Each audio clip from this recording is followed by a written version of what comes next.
vous avez une carte de synthèse qui va apparaître, une carte de synthèse qui fait la synthèse de ces deux principaux indicateurs, avec des territoires qui apparaissent en rouge lorsque au moins un des indicateurs est en rouge pour le département concerné,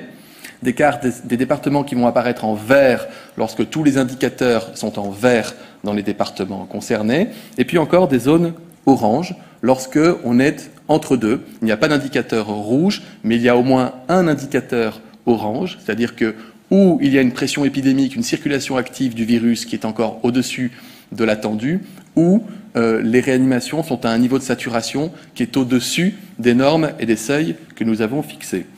Le Premier ministre l'a dit,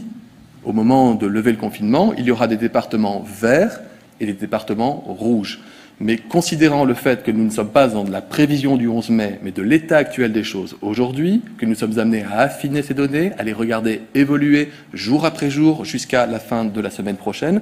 nous avons maintenu des zones oranges, qui sont des zones qui ont vocation à basculer d'ici au 11 mai, ou en vert, si la pression épidémique se réduit parce que vous restez chez vous, si les lits de réanimation arrivent à retrouver un peu plus d'amplitude, ou à basculer en rouge si d'aventure la circulation du virus devait s'accentuer, ou si il y avait à nouveau ou encore trop de malades dans les services de réanimation. Donc ces cartographies, encore une fois, ne sont que des indicateurs qui guident les décisions. Ils sont affinés par d'autres indicateurs. Un autre, d'ailleurs, viendra s'ajouter à ce que je viens de vous présenter.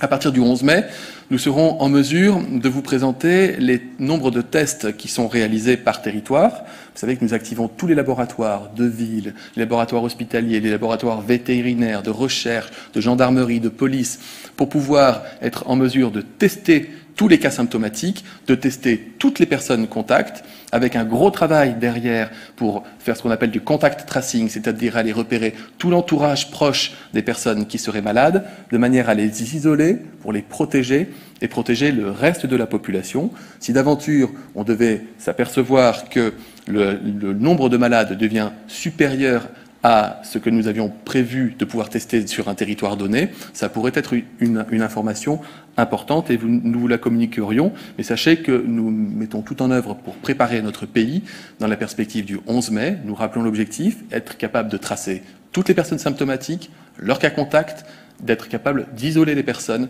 qui peuvent présenter des symptômes ou qui sont susceptibles de transmettre la maladie, de manière à protéger les Français.